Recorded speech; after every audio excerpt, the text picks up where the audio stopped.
वाणी वाचक प्रमुख श्री इंदर भूति गौतमादि गणधर भगवंत योग प्रधानाचार्य परम पूज्य श्री सुधर्मा स्वामी जी महाराज, उनकी परम पावन पाठ परंपरा वर्तमान आचार्य ध्यान योगी परम पूज्य श्री शिव मुनि जी महाराज एवं गुरुजन सबके पावन चरण सरोजों में मेरा अनंत अनंत बार वंदना नमस्कार। उपस्थित धर्म प्रेमी सज्जनों, माताओं तथा बहनों, संबर तत्व में 22 परिसों का वर्णन चल रहा है। कल प्रज्ञा परिसय और आज अज्ञान परिसय। प्रज्ञा बुद्धि को कहते हैं।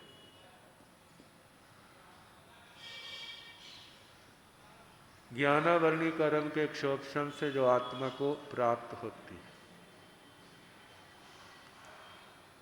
जिनका क्षोभशम प्रबल है, वो बहुत कुछ जानने को सक्षम समर्थ हो जाते हैं, और जिनकी बुद्धि काम नहीं करती वो बेचारे निराश हो जाते हैं। प्रज्ञा किसी की है और किसी की कम है, किसी की ज्यादा है। ज्यादा है तो परेशानी किस बात की? मद आ जाता है। सबको थोड़ा आता है। किनको आता मद? जिनका मान मोहनी कर्म विशेष हो, उनको आता है। जिनके मान मोहनी नहीं है उनको मद नहीं आता। और जिनके पास नहीं है तो उनको हीनता आ जाती है, गलानी। मैं कैसा भाग्यहीन हूं, मेरे को कुछ आता नहीं है। होना और नहीं होना, कम होना, ये भी तो परेशानी का कारण बन जाता है। आगे ज्ञान अज्ञान। प्रज्ञा है तो ज्ञान बहुत होगा, नहीं है तो ज्ञान होगा नहीं। ज्ञान बहुत है, देखा मैं, चाहे सर्वज्ञ नहीं, लेकिन सर्वज्ञ जैसा तो हूं ना। कोई कैसा प्रश्न मेरे आगे करे, मैं उसका क्या कर देता हूं? उत्तर दे देता हूं। जैसे कहते हैं गृहस्थ अवस्था में गौतम आदि को क्या था? अभिमान, हम सर्वज्ञ, हम भगवान का रूप। अब जिनके पास नहीं है, अरे सारी उम्र संयम पालते होगी, नाना प्रकार की तपस्याएं की मैंने, बड़े बड़े तप किए, लेकिन मेरा अज्ञान, बाकी सारे कम हो गए, लेकिन मेरा अज्ञान दूर नहीं हुआ। मैं आज ये भी नहीं समझ सकता धर्म क्या चीज है। धर्म कहते हैं किसको है? धर्म का फल क्या है? जो मेरे को स्वयं पता नहीं तो दूसरे को क्या बताऊंगा। जो कुछ कर रहा हूं जो गुरु आज्ञा से कर रहा, लेकिन अपने आप को कोई पता नहीं। अब यदि ठीक होगा तो ऐसे ही होगा जैसे बच्चे को तो कोई पता नहीं, माँ बाप बीमार हो गया, माँ बाप ने दवाई दे दी, ठीक ही तो ठीक हो जाएगा, और दवाई गलत है तो फिर ठीक नहीं होगा। ऐसे हमने गुरुओं पर विश्वास रखा, और दवाई ठीक होगी तो हम ठीक हो जाएंगे, और ना ठीक हुई तो वैसे के वैसे रहेंगे। अंदर संतोष नहीं, इतना कुछ करने पर भी। कारण क्या? बुद्धि बल नहीं, विचारना शक्ति नहीं, दिमाग नहीं चलता, इसलिए बड़ा निराश होता है। मन में आता है पता नहीं धर्म है या नहीं, पता नहीं मरने के बाद स्वर्ग मिलेंगे या नहीं, मोक्ष होगा या नहीं। ये अज्ञानता परेशान करती। यदि ज्ञान ज़्यादा है तो अभिमान आ जाएगा, मैं कितना बड़ा ज्ञानी हूँ, कोई मेरे सामने टिक नहीं सकता, कोई मेरे से बात नहीं कर सकता, मैं मिनटों में उसका निरुत्तर कर सकता हूँ। कहा है ज्ञान होना तो बड़ी अच्छी बात है, लेकिन मद होना अच्छा नहीं, अहंकार नहीं आना चाहिए।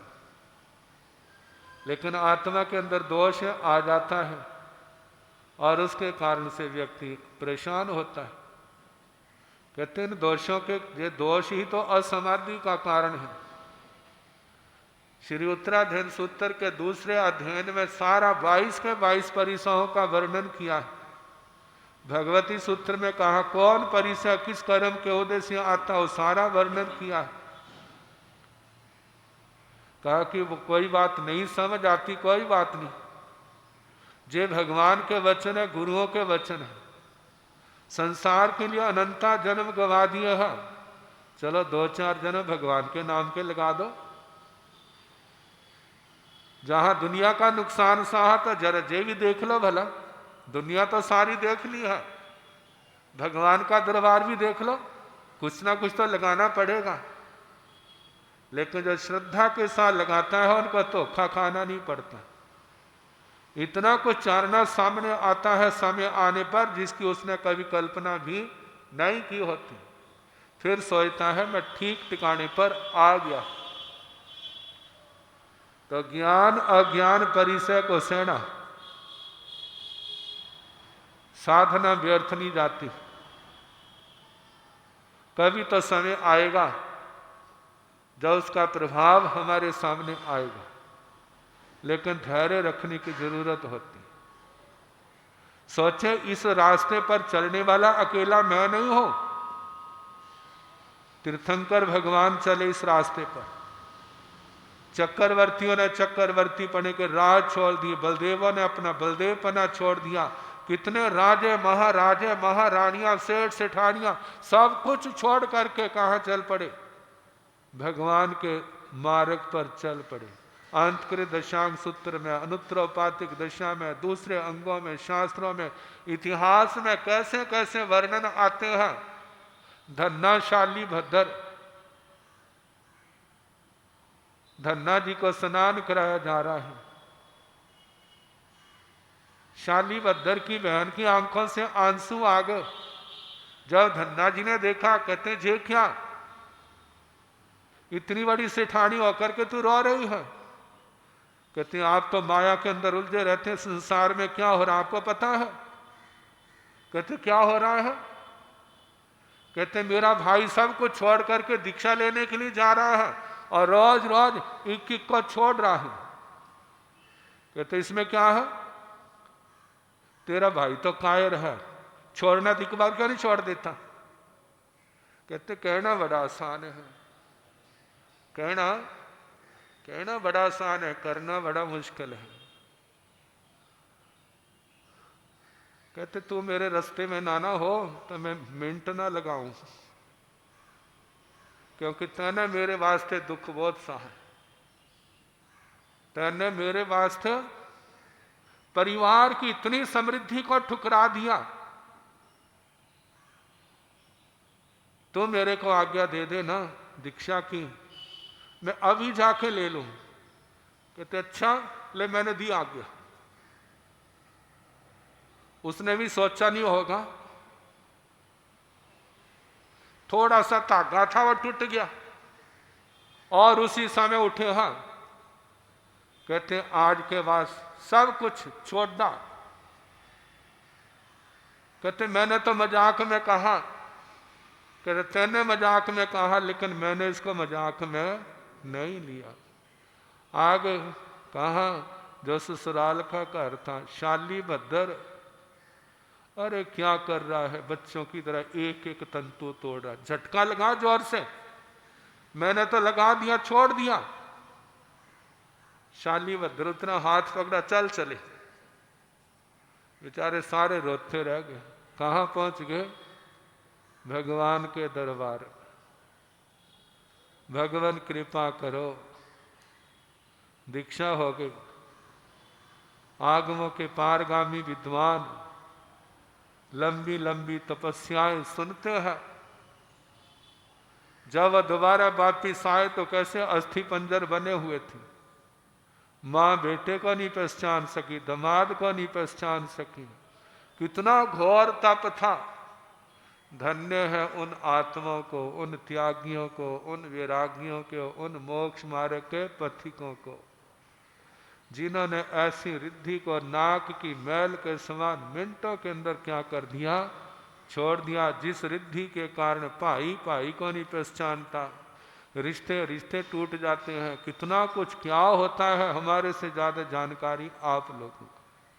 लेकिन जब आत्मा के अंदर ज्ञान की रोशनी पैदा हो जाती है तो सब कुछ धूल दिखाई देता है, जो किसी काम की नहीं। काम की चीजें कौन सी हैं? वो तो ज्ञान, दर्शन, चारित्र, तप, भगवान का मार्ग, जो मोक्ष मार्ग है, जन्म जन्म के दुखों को दूर करने वाला। अब दीक्षा ले ली, कितना त्याग विराग, कितनी धर्म साधना।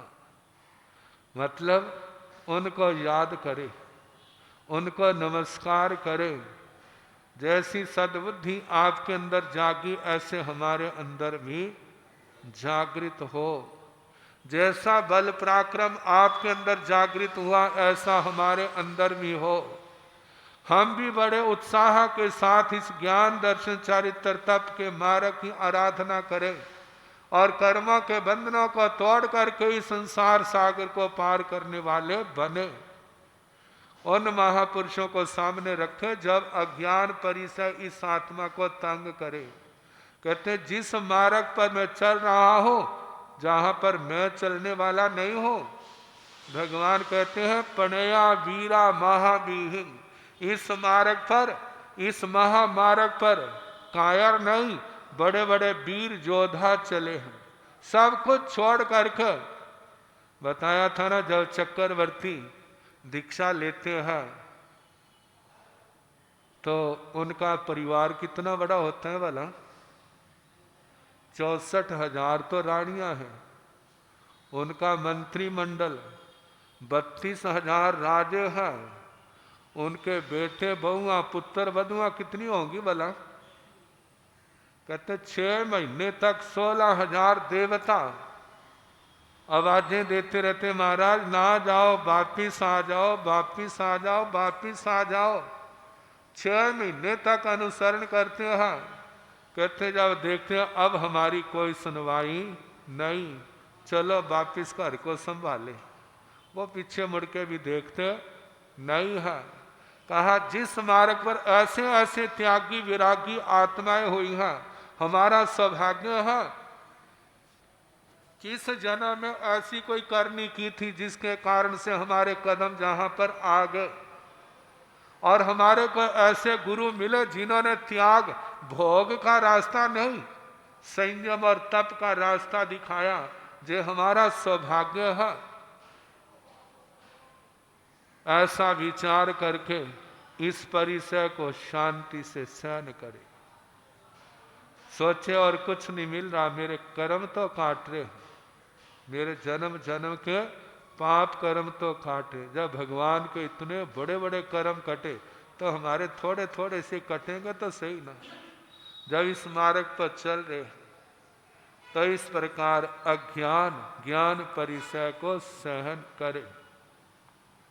अब इसके आगे 22वां परिसर है, जिसका नाम है दर्शन परिसर।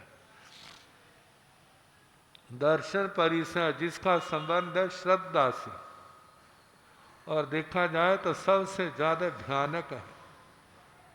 कहते श्रद्धा है, इस निर्ग्रंथ मार्ग पर तो सब कुछ है, और श्रद्धा ही चली गई तो कुछ भी नहीं रहा। अब इस श्रद्धा को सुरक्षित रखना। जब लंबा समय हो जाता है ना, तो कितनी बार बहुत कुछ सुना होता है, कहते सुना तो बहुत कुछ है, देखने में तो कुछ आया नहीं। सुना तो बहुत कुछ है, देखने में तो कुछ आया नहीं, जो कहीं कोरी कल्पनाएं तो नहीं है, कहीं हम ठगे तो नहीं गए, इस संसार के भी सुख छोड़ दिए और परलोक के सुख मिलेगा नहीं, तो हमारा क्या होगा भला? जैसे लोक में कहावत है ना, धोबी का कुत्ता ना घर का ना घाट का, ऐसी दशा हमारे साथ तो नहीं होगी।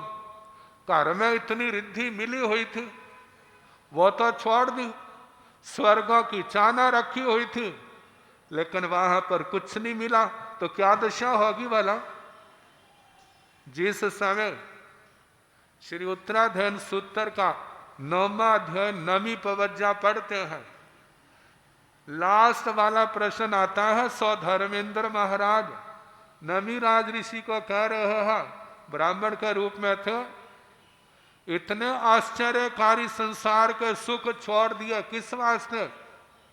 मेरे को स्वर्ग मिलेंगे। कहते कोई स्वर्ग वगैरह नहीं है, वापिस जाओ घर, जाके अपनी घर की साल संभाल लो, कोई स्वर्ग नहीं है। और तुमने ढीठपना देखा ना, तो देखना कुछ भी पल्ले नहीं पड़ेगा। कहते जो ऐसा ही है, गोदी के बच्चे को तो घेर दिया और गर्भ के बच्चे की आशा कर रहे, गोदी के बच्चे को तो घेर दिया जो मिला है, और जिसका अभी जन्म हुआ नहीं है उसके प्रति सपने पाल रहे हैं। कहते वह ना हुआ तो, कोई अनहोनी घटना घट गई तो, इसलिए आपका जो संसार के राज रिद्धि मिली है उसका तो तुम छोड़ रहे हो, और आगे कुछ मिलेगा नहीं। पश्चाताप भी करोगे, हाथ मसलते रहोगे। मैं आपको सलाह दे रहा हूं, वापिस हो जाओ। अब नमीराज ऋषि जी क्या कहते? वो ब्राह्मण के रूप में था ना, कहने लगे मैंने स्वर्गों के लिए राज नहीं छोड़ा, मैंने स्वर्गों के लिए राज नहीं छोड़ा। कहते किसी के पैर में कांटा लग जाए ना तो कितनी दर्द होती है, तो कांटा निकालते हैं ना, किस लिए निकालते हैं? क्योंकि जो दुखदाई, क्या किसका कारण है? जो दुख का कारण है, इसलिए उसको क्या करते हैं? निकालते हैं। किसी ने जहर खा लिया है, उसको वॉमिटिंग कराते हैं। क्यों कराते हैं? ताकि जहर अंदर ना रहे, बाहर आ जाए और इस जहर का प्रभाव शरीर में ना जाए। वमन विरेचन, वॉमिटिंग और लूज मोशन, उसको उसकी पेट की सफाई कराते हैं। जब जो निकल जाता है, जो शरीर में चला गया, उसको दवाइयों के द्वारा नष्ट कर देते। कहने लगे मैंने इसलिए छोड़ना है, सल्लंग कामा विसंग कामा कामा आसी विसोममा, कामे पथ्य माना अकामा जंती दो गई। जे काम भोग उस कांटे के समान है, शल्य के समान है, जे जहर के समान है, जे आशीर विष सर्प के समान है। कहते हैं जो इनका सेवन करता उनका तो क्या कहना, जो इसकी कामना भी करते हैं ना, मेरे को संसार के सुख मिले सुख मिले सुख मिले, वो भी दुर्गति को जाते हैं। मानो किसी ने बहुत तपस्या की, बहुत साधना की, और उसके बदले क्या चाहता है? मेरे को राज मिले, मेरे को धन मिले, मेरे को अच्छा आज्ञाकारी परिवार मिले, मेरे को इंद्रियों के सुख मिले, इनकी कामना करते।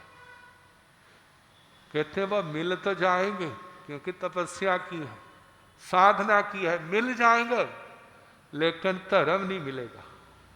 क्या नहीं मिलेगा? जो धर्म आज आपके हाथ में, वो नहीं मिलेगा। जब उस माया के चक्कर में फंस जाओगे, धर्म से दूर हो जाओगे, धीरे धीरे पाप बढ़ना शुरू हो जाएगा और पुण्य घटना शुरू हो जाएगा। पाप बढ़ रहा है और पुण्य घट रहा है, जरा भी ध्यान नहीं जाएगा। व्यक्ति सोचेगा जे मेरा पुण्य नहीं, जे मेरा बल है, जे मेरा पराक्रम है, जे मेरी बुद्धि है, उसके कारण हर जगह मेरे को सफलता मिलती जा रही है। लेकिन कहते हैं बल भी वही है, बुद्धि भी वही है, परिवार भी वही है, लेकिन जिस समय पुण्य खत्म हो जाता है ना तो सारे पराये हो जाते। कहते जब पुण्य था, शरीर निरोग था, जब पुण्य खत्म हो गया तो जिस शरीर को बड़े प्यार से पाला था, इसी शरीर के अंदर महाव्याधियां पैदा हो जाती है और उस व्याधि के कारण व्यक्ति सोचता है, हे परमात्मा उठा ले अब मेरे से दुख सहा नहीं जाता। कहते परमात्मा के पास कौन सा ऐसा घर है? परमात्मा तो सिद्ध गति में है, उनके घर बीमारों का घर थोड़ा है। कहते मेरे घर आना है तो शुद्ध होके आओ, सारे पाप कर्म क्षय करके आओ, और इस कर्मों के साथ आओगे तो आप मेरे घर में रह नहीं सकोगे। तो उसके लिए रास्ता, कहते धर्म तो छोड़ दिया, संसार के सुखों को चाहा, फिर क्या होता है मरने के बाद?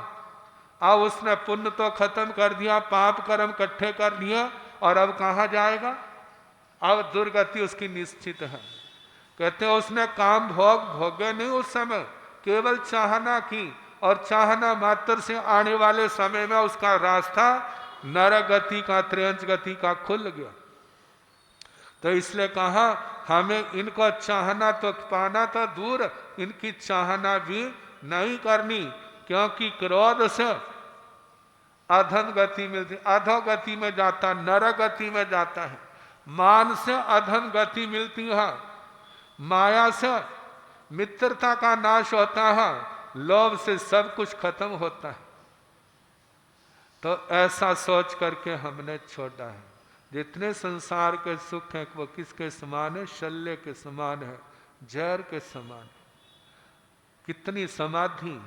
कहते कोई राजकुमार भिक्षु बन गया, जब कहीं जाता कहता ओहो सुखम ओहो सुखम, बड़ा सुख है।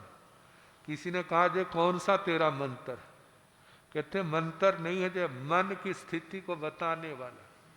कहते जब मैं घर में था तो अपनी इच्छा से खाना भी नहीं खा सकते, पता नहीं कौन दुश्मन तुम्हारे खाने के अंदर कुछ मिला ना गया हो, उसकी चेकिंग होती थी, ये भोजन ठीक है या नहीं है। लेकिन जब से मैंने छोड़ना है वो सारे खतरे क्या हो गए हैं? सारे मिट गए हैं। पहले सोते थे तो भी पहले खतरा होता था, कहीं चारपाई के नीचे कोई घुसा हुआ ना हो, छिपा हुआ ना हो। आसपास देख लेते थे कोई दुश्मन है तो नहीं, चारों ओर हर से भय लगता था, लेकिन अब किसी से भी भय नहीं लगता। इसलिए ये त्याग हमारे महान सुख का, शांति का, समाधि का कारण। कहते हैं देखा जाए असमाधि का कारण जे काम भोग और 18 पाप है। जब आत्मा इनको छोड़ देता है तो आत्मा की समाधि का रास्ता खुल जाता है। तो इस प्रकार दर्शन परिचय को सहना। अरिहंत परमात्मा राग द्वेष से मुक्त है, सर्वज्ञ सर्वदर्शी है, उनको आपसे कुछ भी लेना नहीं है। उन्होंने दुनिया को जे मार्ग दिखाया है तो उपकार की दृष्टि से, जे अज्ञान के अंधेरे में भटक रहे हैं, जे इनको ज्ञान मिले ताकि इस अंधेरे का नाश करें और धर्म के रास्ते पर चले, ताकि इन आत्मा का कल्याण हो जाए। कहते हैं मोक्ष स्वर्ग लेने देने की चीजें नहीं है, जे अपनी करनी का फल है। भगवान किसी को कोई द्रव्य देते नहीं है, वो तो केवल मार्ग दिखाते हैं। कहते हैं आपके इस मार्ग पर ज्ञान दर्शन चारित्र तप की पालना करते हुए, साधु जीवन श्रावक जीवन की आराधना करते हुए जितने कर्म तुम्हारे कटेंगे उतना तुम्हारा बोझ हल्का होगा। सारे कर्म क्षय जिसके होंगे वो तो मोक्ष में चला जाएगा, और जिसके नहीं क्षय होंगे वो देवगति में चला जाएगा। वहाँ का आयुष्य पूर्ण करके पुनः मनुष्य जन्म पाएगा, और पुनः धर्म के इस संयम तप के रास्ते पर चल करके जब उसके सारे कर्म क्षय हो जाएंगे तो जो आत्मा सिद्ध गति का अधिकारी बन जाएगा। कहा जो भगवान ने मार्ग दिखाया है जिनको अच्छा लगता है वो इस मार्ग पर चलते हैं। दुनिया के प्रलोभन आते हैं, अरे इतने भूखे रहने से तुम्हारे को क्या मिलेगा, इतनी तपस्या करने से तुम्हारे को क्या मिलेगा, हम आपको आसान सा रास्ता दिखाते हैं, देखना तुम्हारा मोक्ष मार्ग क्या है, सिद्ध गति आपको पक्की मिलेगी। कहा कि ऐसे लोग क्या भगवान से भी बढ़ करके हैं, जो कहते हैं हम सीधा रास्ता बताएंगे। जैसे आपको बताया था ना, किसी संत से किसी ने पूछा, महाराज हमें कोई शॉर्ट रास्ता बता दो। कहाँ का बोला? सिद्ध गति का शॉर्ट रास्ता।